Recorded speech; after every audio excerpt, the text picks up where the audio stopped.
বরাবরের মতো কিন্তু ঘুরতে আমার বেশ ভালো লাগে। তো হ্যালো এভরিওয়ান, আসসালামু আলাইকুম। আশা করি সবাই ভালো আছেন। দেন বলেন তো আজকে আমরা কোথায় যাচ্ছি? যেহেতু আমরা নদীর পাড়ে দাঁড়িয়ে আছি, তাহলে তো আমাদেরকে নদী পার হতে হবে, তাই না?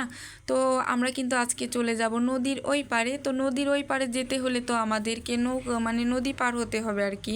তো আমরা কিন্তু নৌকার জন্য ওয়েট করি। তো অনেকক্ষণ পরে কিন্তু নৌকাটা চলে আসে। আর দেন নৌকাটা আসার পরপরই কিন্তু আমরা নৌকাতে উঠে পড়ি, যেহেতু আমাদেরকে নদী পার হতে হবে। তো আমরা কিন্তু উঠে পড়ি। আর আমি, আমার আম্মু আর আমার আব্বাজানটা কিন্তু চলে যাওয়া আজকে ওই পারে। তো ওই পারে কিন্তু আমার ভাইয়ার বাসা, আমার ভাইয়া থাকে ওই পারে। তো আমরা কিন্তু আমার ভাইয়ার বাসাতে বেড়াতে যাচ্ছি। তো এই তো আমরা কিন্তু একটু ভিডিও করে নিলাম। আর যেহেতু আজকে অনেক ভিড় ছিল, আমি কিন্তু এখন নদী দেখে বেশ ভয় পাই। কিন্তু অনেক ছোট থেকে কিন্তু আমি নদীতে গোসল করে আসছি, তখন কিন্তু আমার এত ভয় ছিল না।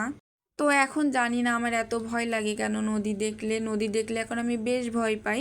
তো এই তো নদীতে কিন্তু আজকে প্রচুর পরিমাণ বাতাস ছিল। আর আমার কিন্তু একটু ভয় ভয়ও লাগছিল, যেহেতু আমার আম্মু ছিল সঙ্গে। তো আমি কিন্তু আম্মুকে ধরেছিলাম, আমার যেহেতু ভয় করতেছিল। তো এই তো আমার আম্মুর পাশেই কিন্তু আমি দাঁড়িয়েছিলাম আর একটু ভিডিও করছিলাম কিছুক্ষণ পর পর। তো আমরা কিন্তু দেন প্রায় কাছাকাছি চলে আসি। তো কিছুক্ষণের মধ্যে কিন্তু আমরা নেমেও পড়ি। তো এই পারে কিন্তু অনেক ভিড় ছিল, যেহেতু দুপুর টাইমে আসছিলাম আমরা। তো দুপুর টাইমে কি হয় কি, অনেক ভিড় থাকে এখানে। তো আমরা কিন্তু ভিড়ের মধ্যে দিয়ে হেঁটে এসে কিন্তু একটা ভ্যানকে দাঁড় করাই। তো এই ভ্যানে করেই কিন্তু আমরা চলে যাব আমার ভাইয়ের বাসাতে। তো আমার ভাইয়ের বাসাতে যেতে কিন্তু বেশিক্ষণ সময় লাগে না, 10 থেকে 15 মিনিট। আর এই তো আমার আম্মু কিন্তু আগে আগে চলে যাচ্ছিল, আর সঙ্গে কিন্তু আমার আব্বাজানটাও ছিল। যেহেতু আমরা শহরে থাকি, বেশি একটা গ্রামে যাওয়া হয় না, যখন যাই তখন কিন্তু বেশ মজা লাগে অনেক দিন পর গেলে। তো আমার মতোই কিন্তু আমার আব্বাজানটা আমার মতো গ্রাম পছন্দ করে বেশ। তো গ্রামে ঘুরতে কিন্তু তারও বেশ ভালো লাগে। তো আমরা কিন্তু চলে যাই ভাইয়ার বাসাতে। তো এদিকে কিন্তু আমার বেশ খুশি খুশি লাগছিল যে আমি অনেক দিন পরে আমার ভাইয়ার বাসাতে বেড়াতে যাচ্ছি। তো সব সময় তো যাওয়া হয় না আর কি। তো এসে দেখি আমার ভাইয়া অনেক সুন্দর একটা কাঁচামরিচ গাছ লাগাইছে। তো যেহেতু আমার ভাবি কিন্তু গরুর মাংস রান্না করছিল, তো আমি কিন্তু আমার আব্বাজানকে বলি, তুমি কিছু কাঁচামরিচ তুলে নিয়ে আসো গাছ থেকে। তো গাছ থেকে কিছু ছিঁড়ে নিয়ে আসি, টাটকা টাটকা খাওয়ার মজাটাই কিন্তু আলাদা।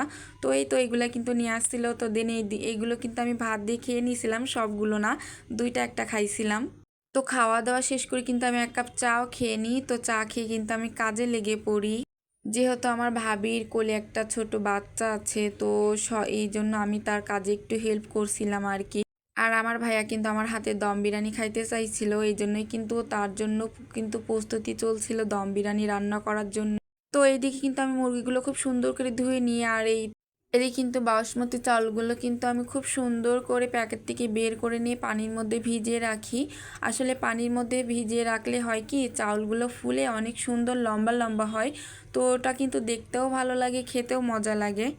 তো আমার কষ্ট কিন্তু আমার ভাবির আর সহ্য হয় না, বলে তুমি বাবুকে ঘুম পাড়াও, বাকি কাজটা আমি সেরে নিচ্ছি। যেহেতু তুমি ঘুরতে আসছো, অনেক কাজ করে ফেলছো। তো এই তো আমি কিন্তু বাবুকে ঘুম পাড়াই। তো তারপরে কিন্তু ভাবি আমাদেরকে নাস্তা দেয়। তো নাস্তা আইটেমে অনেক কিছুই ছিল, কিন্তু আমি কিন্তু একটু দই খেয়ে নিয়েছিলাম, যেহেতু আমার আম্মু দই পছন্দ করে। এই জন্য কিন্তু আম্মু একটু দই খেয়ে নিয়েছিলাম। তো এইদিকে কিন্তু আমার ভাই কিন্তু আসে আমার কাজের মধ্যে ব্যাঘাত ঘটানোর জন্য। সে নাকি অনেক ভালো রান্না পারে। আর এদিকে কাজে এতই ব্যস্ত ছিলাম যে এই খরগোশটা বাহিরে ছিল। তো ওকে কিন্তু অনেকগুলো শিয়াল এসে অ্যাটাক করে। বেচারা কিন্তু অনেক ক্ষত বিক্ষত হয়। তো ভাবি কিন্তু মরিচের গুঁড়া আর হলুদের গুঁড়া এক করে কিন্তু লাগিয়ে দিচ্ছিল ক্ষততে। ক্ষততে লাগিয়ে দিলে পশু পাখির হয় কি, সেইটা সেরে যায়।